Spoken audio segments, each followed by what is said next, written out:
Jangan lupa like, komen, dan subscribe channel YouTube TVRI Bengkulu dan nyalakan lonceng notifikasinya.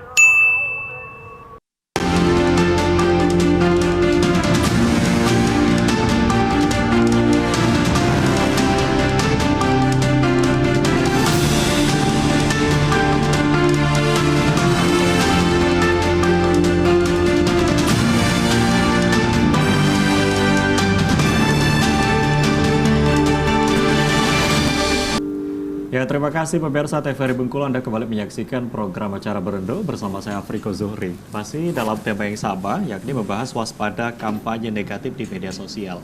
Nah, tadi menarik, jadi pembahasan dari Bang Dika juga bahwa memang untuk kemasan ini menjadi satu hal yang penting juga gitu ya, untuk konten atau dan lain sebagainya.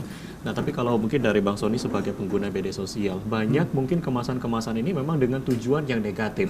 Salah satunya tadi ada black campaign dan lain sebagainya. Ini tanggapannya seperti apa? Ya, jadi begini, kalau di latar konteks pemilu itu ya, sebetulnya ada 3 itu kalau terkait dengan campaign ini kan, ada positif campaign, ada negatif campaign, dan ada black campaign. Nah, kalau black campaign ini memang diatur di undang-undang, ini tidak boleh, ada pidananya.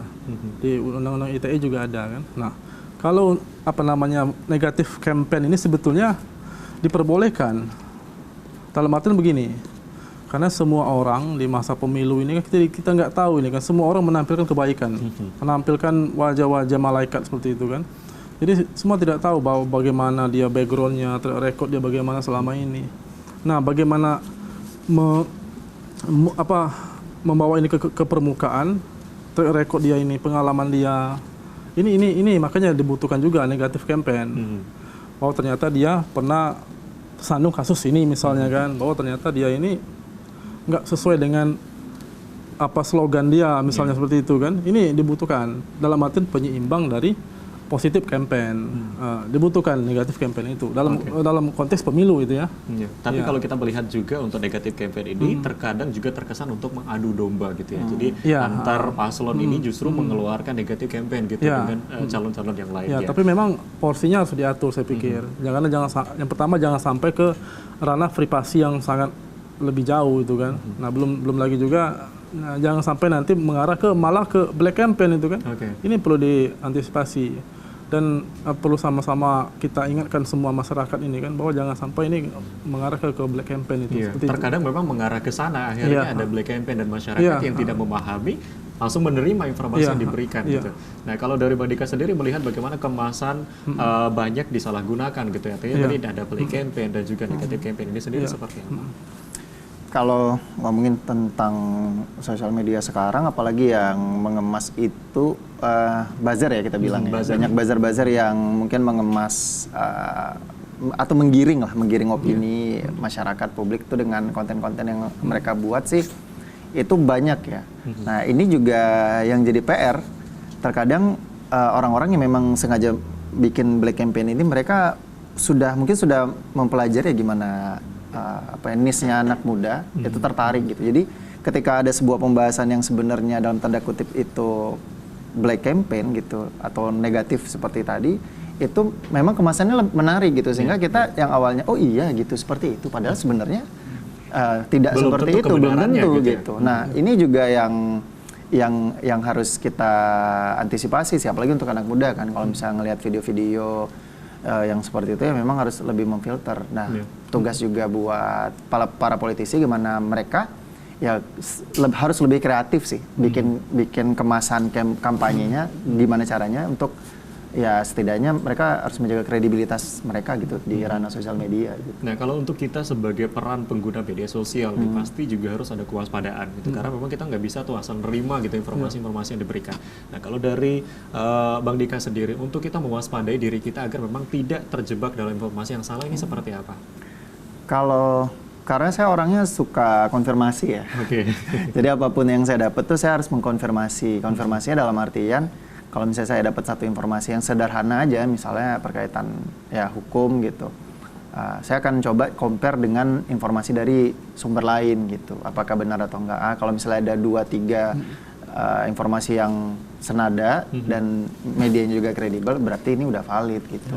Justru Itu ini aja sih. menarik kalau memang, tapi tergantung pada orangnya juga gitu ya. Ya. Karena banyak orang yang asal nerima. Tapi Nah, kalau dari Bang Dika sendiri memang orangnya yang memang suka mengcompare juga, jadi melihat informasi atau ada pembanding lah informasi lainnya. Nah kalau dari Bang Sony sendiri Bang, kalau kita melihat itu tadi ya, banyak informasi-informasi. Nah sebagai kita pengguna media sosial tentunya ini untuk mewaspadai informasi yang salah ini seperti apa? Iya, memang betul. Hari ini kan dengan media sosial yang semakin banyak, semakin ramai pengguna ini kan perlu waspada. Makanya kalau saya itu kan tidak langsung menerima satu informasi kan, maka perlu kita bandingkan dengan yang lain. Misalnya ada informasi yang sama terkait, misalnya pendapat hukum misalnya kan soal black campaign misalnya kan, itu kalau di satu sisi ada yang seperti ini fitnah segala macam kan. Tapi kita harus cari pembanding ini kan, ada nggak yang bicara soal ini juga sampai 3, 4, 5 itu kan. Nah kalau sudah ada pembanding, lihat juga sumbernya, siapa yang bicara.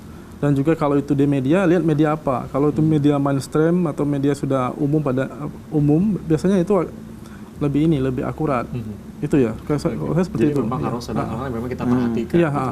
Nah, apalagi mungkin sedikit contoh, kadang banyak terutama dalam keluarga atau mungkin dalam grup gitu ya. Karena grup ini kan sering kali memberikan informasi-informasi yang belum tentu kebenarannya. Iya, benar. Nah, terutama tadi kalau disampaikan oleh Bang Dika, mungkin kalau anak-anak muda mereka mungkin lebih cuek, mungkin melewatkan informasi yang memang kadang nggak jelas gitu ya. Tapi kalau untuk katakanlah yang usia sudah matang dan mereka tuh kayak baru mulai gitu ya untuk memulai dengan penggunaan media sosial. Nah, ini yang sering kali informasi yang salah disebar dalam grup nih. Apalagi mungkin informasi hoax atau mungkin informasi yang tadi black campaign dan negatif campaign dan lain sebagainya. Nah, kalau Bang Sony gimana nih nanggapin kalau keluarga nih, Bang?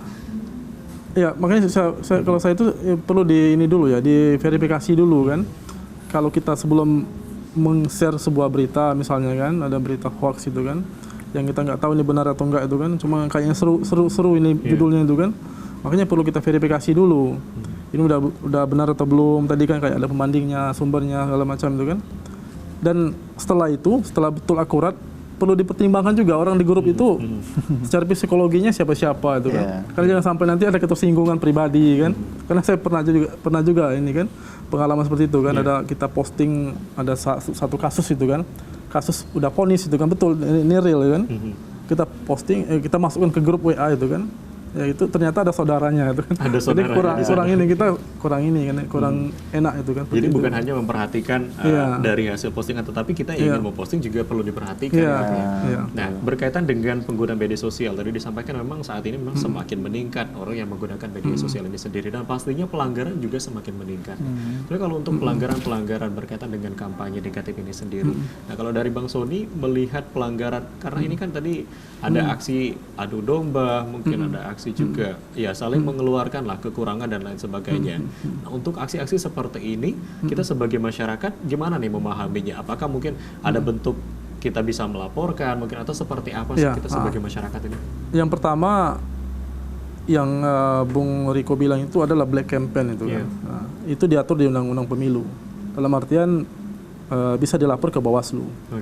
Ya, nanti di Bawaslu kan ada Gakumdu, tim bersama. Di situ ada kepolisian, ada aparat TNI, polisi juga, pemerintah juga dari penyelenggara pemilu. Jadi di situ ada Gakumdu. Nah, pintu masuk di Bawaslu itu.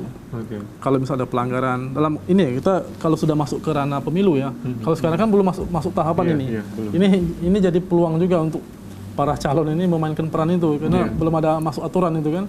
Nah, kalau sudah masuk aturan nanti, saya pikir sebagai masyarakat umum penting jika menemukan suatu hal pelanggaran misalnya kan, atau itu fitnah, itu dilapor ke Bawaslu.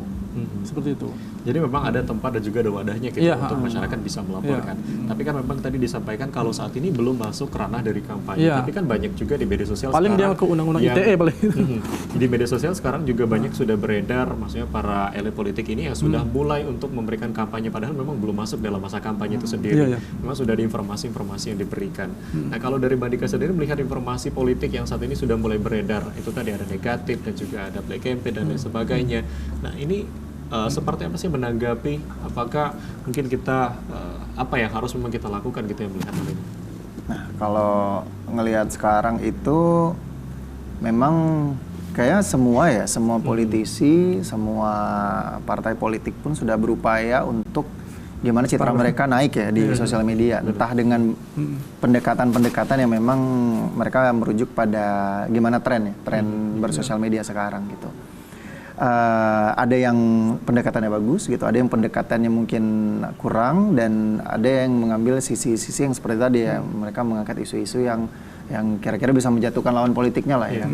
Nah, memang di sini tuh dituntut penggunanya sih yang harus bisa memfilter diri gitu ya kan. Kalau orang tuh berkonten di sosial media itu bebas ya, ranahnya bebas, tidak ada aturan baku selagi tidak menyinggung sara, tidak menyinggung hukum, ya kalian bisa bikin apapun bebas di sosial gitu media ya. Tinggal kita nih ketika kita nonton merasa bahwa konten sebenarnya kita punya kapasitas untuk nge-report kan. Kita bisa melaporkan atau mungkin ketika melihat konten yang negatif dan merasa kayaknya ini informasi tidak benar ya, berarti tugas kita di situ bisa mereport gitu konten itu kan, ada tombol report, ada macam-macam yang kita bisa ajukan gitu.